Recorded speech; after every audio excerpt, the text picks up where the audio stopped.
Aquest any el nostre centre ha participat en el projecte Impulsem la robòtica amb alumnes de quart de l'ESO. Aquest projecte, que va ser promogut pel Departament d'Educació i que va comptar amb el suport de l'Obra Social de Caixa en col·laboració amb la Fundació Telefònica i realitzat per Arduino VersCAD, tenia com a objectiu bàsic motivar els estudiants a explorar l'electrònica mitjançant una sèrie de projectes de programació i ensamblatge. El projecte es va dividir en 3 fases. Una primera d'introducció a la programació, una segona fase de coneixement de l'entorn d'Arduino i dels principals components electrònics i una última on els alumnes havien de dissenyar i confeccionar el seu projecte com a resum del que havien estat treballant durant les setmanes prèvies. Els nostres alumnes van fer bon ús de la seva creativitat i imaginació a l'hora de desenvolupar els seus projectes.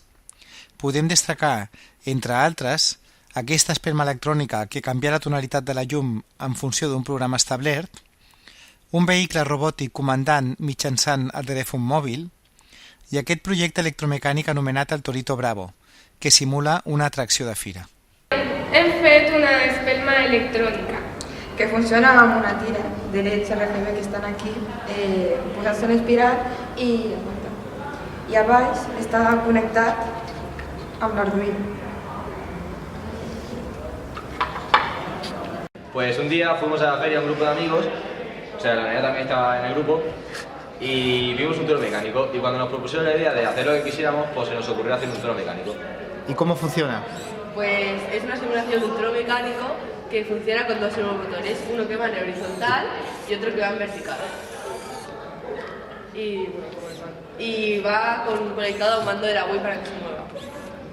Y después pues ahí tenemos unos LEDs que estan programados para que vayan secuencialment.